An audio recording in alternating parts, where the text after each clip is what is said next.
We will now have our message from Dr. Keller. Stories not to pass on, literature, trauma, and history.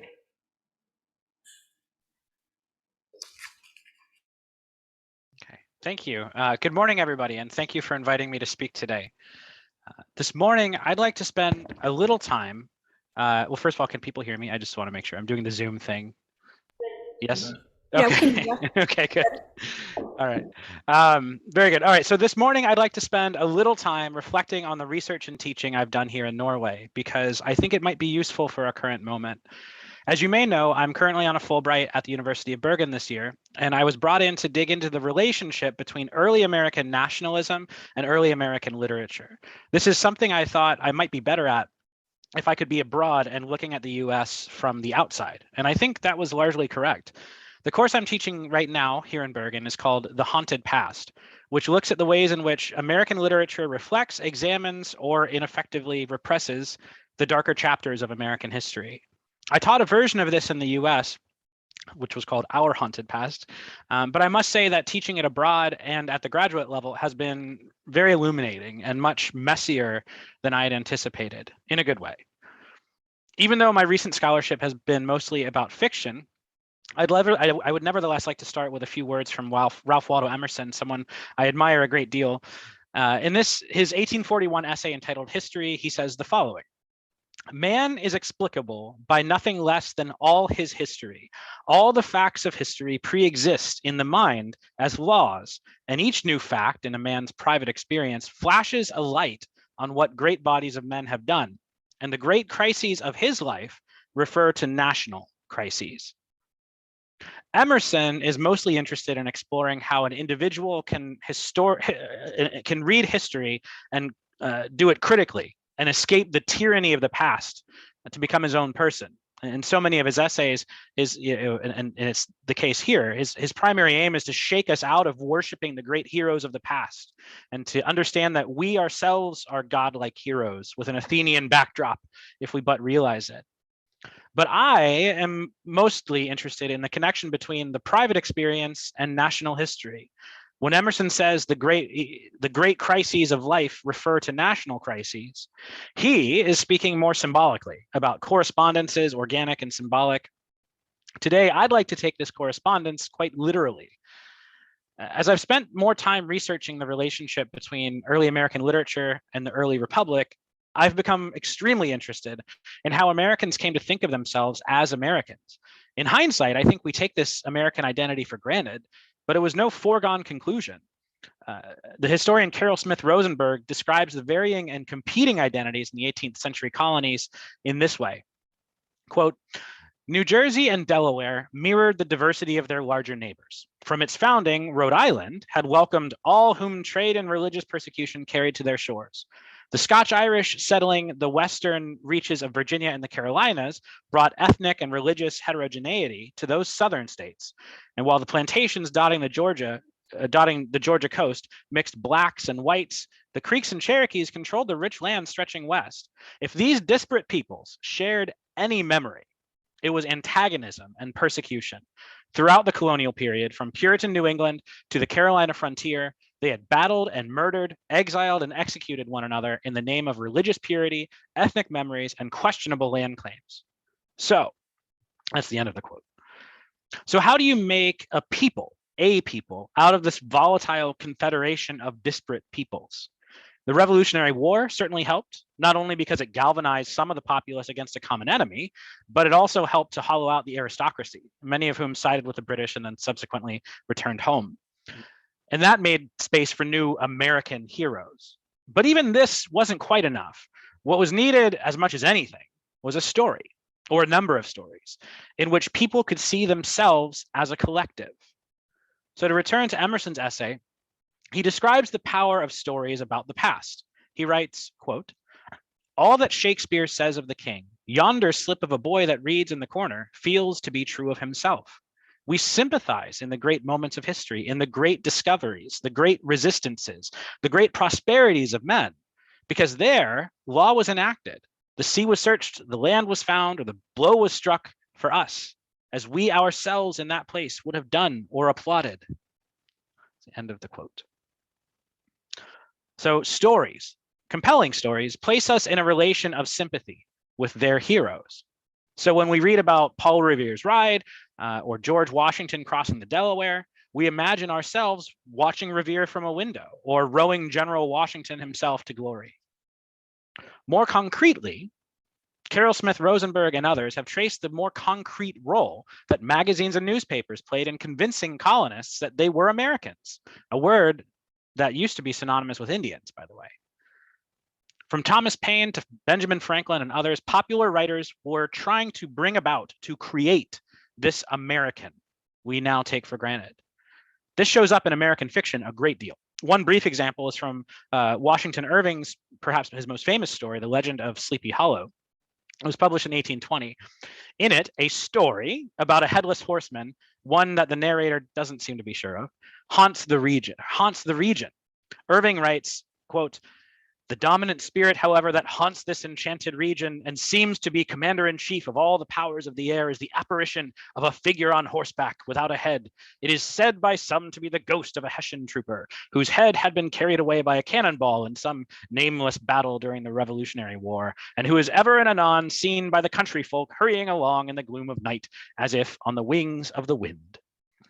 I'm often struck by how this story, the Washington Irving story, has taken root in the American psyche. There have been so many adaptations and so forth, but for the written version, or Irving's version, the narrator doesn't take this story entirely seriously.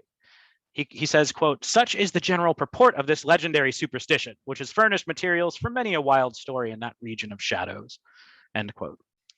But Irving's story, you may recall, is not really about the headless horseman chasing off Ichabod Crane. Rather, it is the story of a man who is haunted by the stories of the past, Ichabod Crane, to the point that he is likely tricked by a rival suitor to run off in terror. Right? One way of reading the story is that it was just a prank.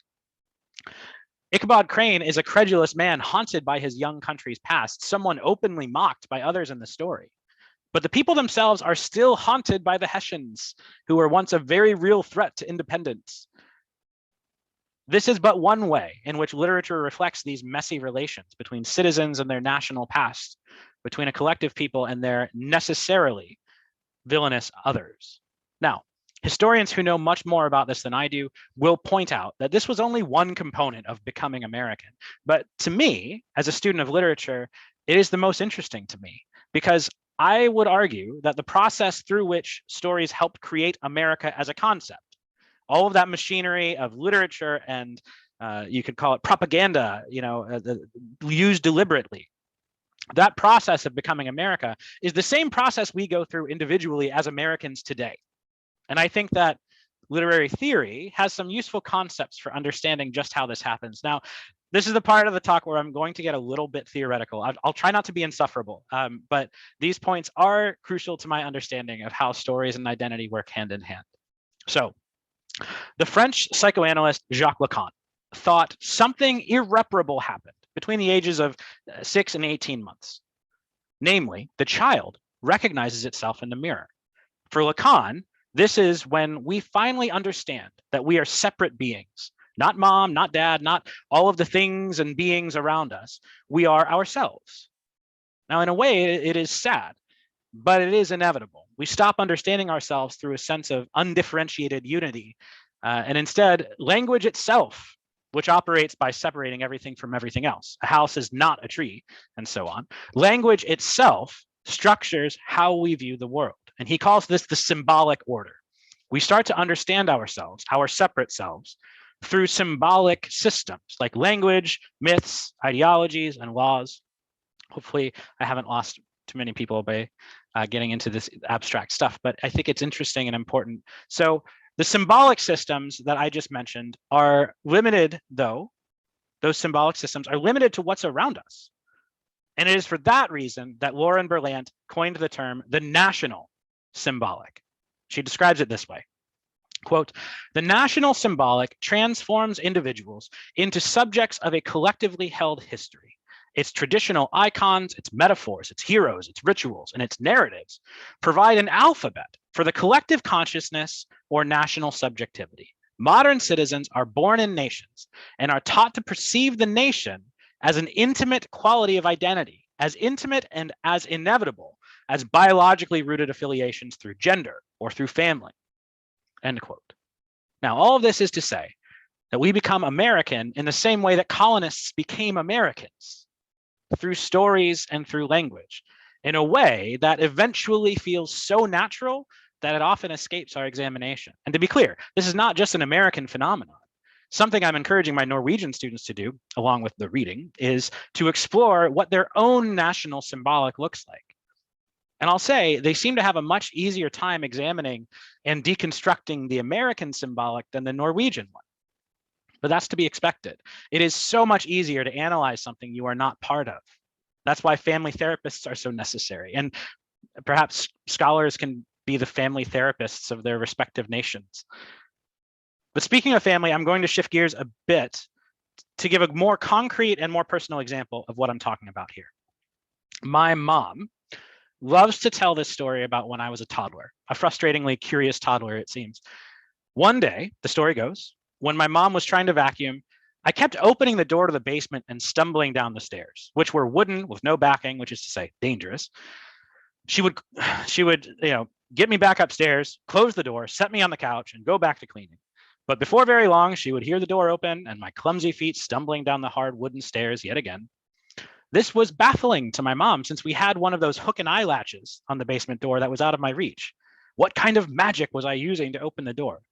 She set me on the couch again, turned on the vacuum so that I would think it was safe, to do my forbidden explorations. And then she watched me. Apparently, I waddled into the kitchen, grabbed a nearby broom, and used the handle to pop open the hook and eye lock, put the broom back in the corner, and then stumbled down the stairs yet again.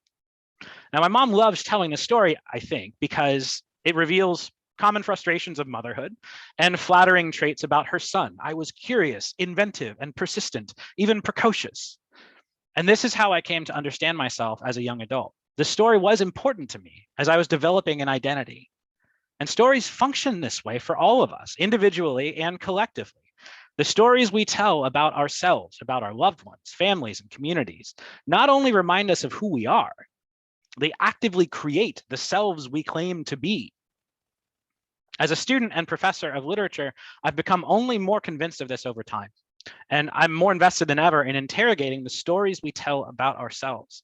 The story about my insatiable curiosity isn't just about me. It's about a stay-at-home mom trying to keep the house together. It's about a mom who admires her son, but is also learning that this boy isn't going to be so easy to keep track of. George Washington chopped down a cherry tree. I waddled down the stairs in a suburban basement. Washington's story is more important in a national context, I suppose, but the stories function the same way, embedding values and creating identity through narrative. Here's another complication. What if the story itself isn't even true? What if my mom, years from now, tells me, oh, I misremembered. Now that I think of it, it was your brother who used the broom. What will I do with the parts of my identity so invested in this tiny but formative story about myself? Such has been my experience when learning about American history and culture throughout my life. When I was a child, I had to memorize in 1492, Columbus sailed the ocean blue. I was taught to idolize Columbus. I lived in Columbus, Ohio. We said that phrase before we took a field trip to a life-sized replica of the Santa Maria ship that was docked in downtown Columbus, Ohio. What happens when the stories we tell ourselves collectively about our collective and national past turn out to be more complicated and even more disturbing than we thought, as is certainly the case for Columbus, for example? In my opinion, this is at the heart of today's history wars and the hysteria surrounding critical race theory. It's the same debate that's been going on for generations between people who want to understand their past correctly as much as possible, to learn from it and maybe even do better, right? And people who are just too invested in our national myths to examine them with their clear eyes. After all, what do you do when you find out the stories through which you understand yourself aren't true? It's destabilizing, right? To a large extent, this is why I'm on a Fulbright in Norway at the moment, teaching American literature and culture, researching in an international context. And one of my fundamental questions has been, can a citizen understand their own national history? I'm not so sure it's possible. Now, my treatment of stories so far may seem pessimistic, but that is only part of the story. Arguably, stories are what make us human. In Sapiens, Yuval Noah Harari argues that quote, Homo sapiens ruled the world because it is the only animal that can believe in things that exist purely in its own imagination, such as gods, states, money, and human rights, end quote. But it is not only our flights of imagination that make us human. Harari explains, and I'm going to paraphrase here, but it was storytelling that gave us an advantage over other primates. Other primates, we know, have the ability to signal to each other, things like danger and climb trees or run away. But humans can tell each other about a herd of animals they saw at the bend of the river when the sun was rising, and use language and imagination to strategize and process their experiences. This, Harari argues, gave them an evolutionary advantage. Now, this is not inherently good or bad. To quote Daniel Quinn from his wonderful novel Ishmael, quote, "There's nothing fundamentally wrong with people. Given a story to enact that puts them in accord with the world, they will live in accord with the world. But given a story to enact that puts them at odds with the world, as yours does, they will live at odds with the world. Given a story to enact in which the world is a foe to be conquered, they will conquer it like a foe. And one day, inevitably, their foe will lie bleeding to death at their feet as the world is now," end quote. This is why it is essential for us to understand our own stories, the stories we tell about ourselves, and the stories we tell about our country. Because the personal and the national are linked in ways that we inadequately understand, but nevertheless have to reckon with. Let me end by calling attention to the title of my talk, Stories Not to Pass On. This is taken from Toni Morrison's book, Beloved, which she once described as her attempt to, quote, translate the historical into the personal, end quote. I won't summarize the book because it would be unfair to do so, but you should read it if you haven't. It is, among other things, a story about the collective and individual trauma of American chattel slavery, as enslaved and formerly enslaved men, women, and children make sense of their trauma. It shows how essential stories are for processing historical and personal trauma, but it also shows how these stories themselves can come to overwhelm us. So when the narrator says, "This is not a story to pass on," she means two things. First, this is not a story to pass on. We have to reckon with our past, personally and collectively. But it is also not a story to pass on. We should not just repeat, summarize, and paraphrase such stories. As a therapist friend of mine has said, trauma narratives are essential for those processing their past, but those narratives, if we're not careful, can take on a life of their own. So I leave you with a couple of things that I think are important. First, we have to become aware as much as possible of the stories we tell ourselves and try to think of them critically. Otherwise, we run the risk not only of believing untrue things, but also of being controlled by stories that we haven't actually thought about. Second, we should try to conceive of stories that are not bogged down by the prejudice, pessimism, and limitations of our current society. If, as I have argued, stories themselves help to create who we are, then perhaps well-chosen stories, honest and humane ones, can help us become better than we are now. Thank you for your time.